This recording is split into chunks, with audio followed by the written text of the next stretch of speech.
Trust में गैर हिंदुओं की नई नियुक्तियों पर रोक लगाई गई थी। यानी सिर्फ हिंदू धर्म को मानने वाले लोग ही संस्था में नौकरी कर पाए। ସମସ୍ତଙ୍କୁ ପ୍ରଭୁ ଯୀଶୁଖ୍ରୀଷ୍ଟଙ୍କର ମଧୁମୟ ନାମରେ ବଡ଼ ଆନ୍ତରିକ ନମସ୍କାର। ଖ୍ରୀଷ୍ଟରେ ପ୍ରିୟ ଭାଇ ଏବଂ ଭଉଣୀମାନେ, ଆଜି ମୋତେ ଗୋଟେ କଥା ଭଲ ଭାବରେ ଜଣାପଡ଼ିଲା।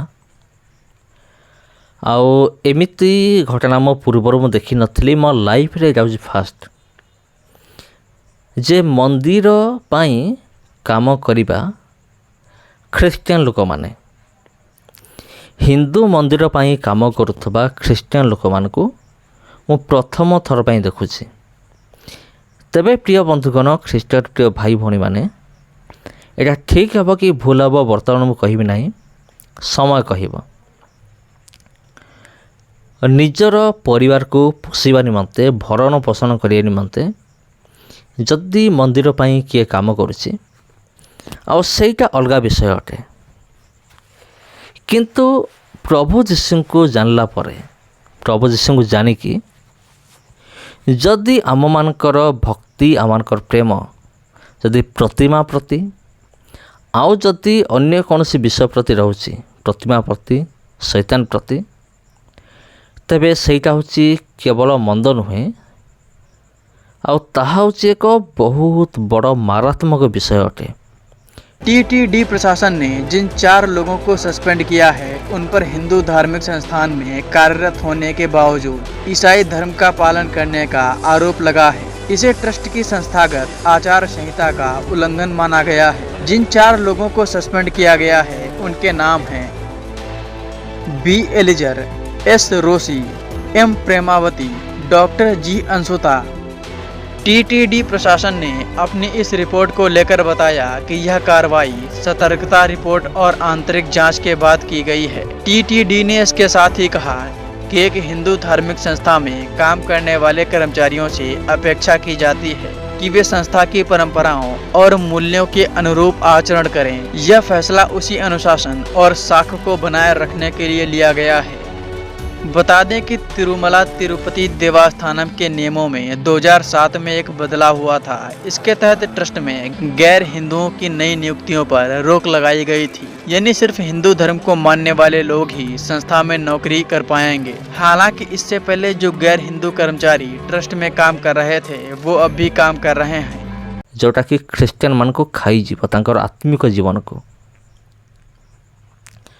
कारण वाक्य लेखा अच्छी, ईश्वर निजे कहते जे आंब छड़ा तुम साक्षात आ कौन सी देवता हब ना, तुम्हें अपना निमंते कौन सी खोदित प्रतिमा निर्माण करिब नाही, आ तुम्हें से प्रणाम करिब नाही।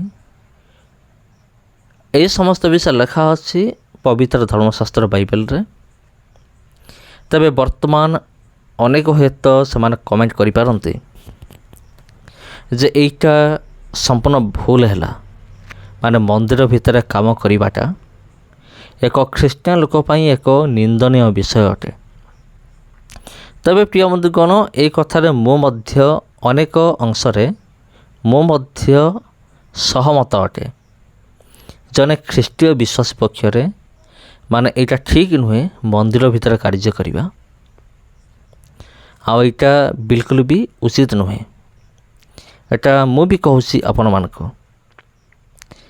तबे प्रिय बंधुगण, एठारे टिके अलगा प्रकार माने आमे देखा पाऊ, मंदिर भितर काम करुवा जो कर्मचारी माने तांको जतबेले मुंडिया मारिया पई कहगला, पूजा करिया पई कहगला, आ सेतबेले समान कोन करूचंती, मना कर दउछन आमे मुंडिया मारिबो नाही।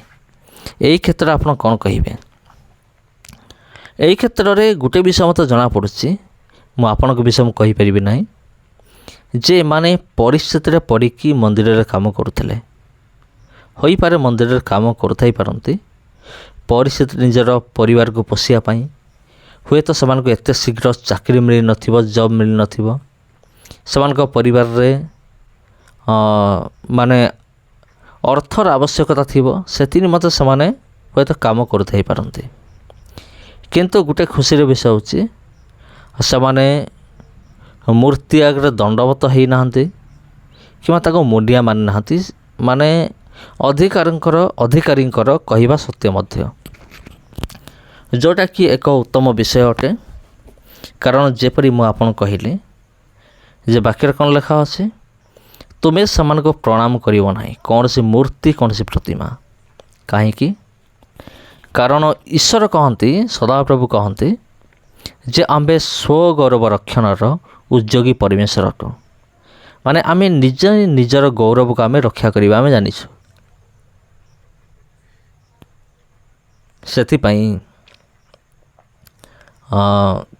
ତୁମେ କାହାରିକୁ ମଧ୍ୟ ପ୍ରଣାମ କରିବ ନାହିଁ, କୌଣସି ମନୁଷ୍ୟ ହେଉ କିମ୍ବା କୌଣସି ପଥର ହେଉ କିମ୍ବା କୌଣସି ମୂର୍ତ୍ତି ହେଉ ତା ସାମ୍ନାରେ ଦଣ୍ଡବତ କରିବ ନାହିଁ। ତୁମେ ମୂର୍ତ୍ତି ପୂଜା କରିବ ନାହିଁ। ଗୋଟେ ବିଷୟ, ଦୁଇଟି ବିଷୟକୁ ସଦାପ୍ରଭୁ ବହୁତ ଘୃଣା କରନ୍ତି। ଏମିତିରେ ତ ପାପକୁ ବହୁତ ଘୃଣା କରନ୍ତି। ଆଉ ଈଶ୍ୱରଙ୍କ ଦୃଷ୍ଟିରେ ଛୋଟ ପାପ ବଡ଼ ପାପ ସେମିତି କିଛି ନାହିଁ। ଯଦି ଆମେ ବାଇବେଲ ଦେଖିବା, ପରିଷ୍କାର ଭାବେ ଲେଖାଯାଏ, ମୂର୍ତ୍ତି ପୂଜକମାନେ, ବ୍ୟଭିଚାରୀମାନେ ସେମାନେ ନର୍କରେ ପଡ଼ିବେ, ନର୍କର ମାନେ ଅଗ୍ନିମୟ ହ୍ରଦର ଅଂଶ ପାଇବେ। ତେବେ ପ୍ରିୟ ବନ୍ଧୁଗଣ, ଗୋଟେ ବିଷୟ ମୁଁ ସଜେସନ୍ କରିବା ପାଇଁ ଚାହେଁ, ଆମେମାନେ ମନ୍ଦିର ଭିତରେ କାମ କରିବା କାହିଁକି? ଆଉ ଆମେମାନେ ଖ୍ରୀଷ୍ଟଙ୍କ ଠାରୁ ଦୂରେଇ ଯିବା କାହିଁକି? କ'ଣ ଦୁନିଆରେ କ'ଣ ଆଉ କୌଣସି କାମ ମିଳୁନି? ଦୁନିଆରେ ବହୁତ କାମ ଅଛି, କେବଳ ଆମେ କରିଲେ ହେଲା। ଆଉ ସେଥିପାଇଁ ଏଟା ବହୁତ ବଡ଼ ବିଷୟ ଅଟେ ପ୍ରତ୍ୟେକଙ୍କ ନିମନ୍ତେ। ତେବେ ପ୍ରିୟ ବନ୍ଧୁଗଣ, ଏଇଟା ହିଁ ଆଜିର ବିଷୟବସ୍ତୁ ଥିଲା ଯେ କିଛି ଖ୍ରୀଷ୍ଟିଆନ ଲୋକମାନେ ଆଉ ସେମାନେ ମନ୍ଦିର, ମାନେ ଏଇଟା ହେଉଛି ତିରୁପତି ମନ୍ଦିର। ଆପଣ ଶୁଣିଥିବେ, ନାଁ ଶୁଣିଥିବେ ତିରୁପତି। ଆଉ ସେଇ ମନ୍ଦିରର ଏଇଟା ହେଉଛି ଘଟଣା।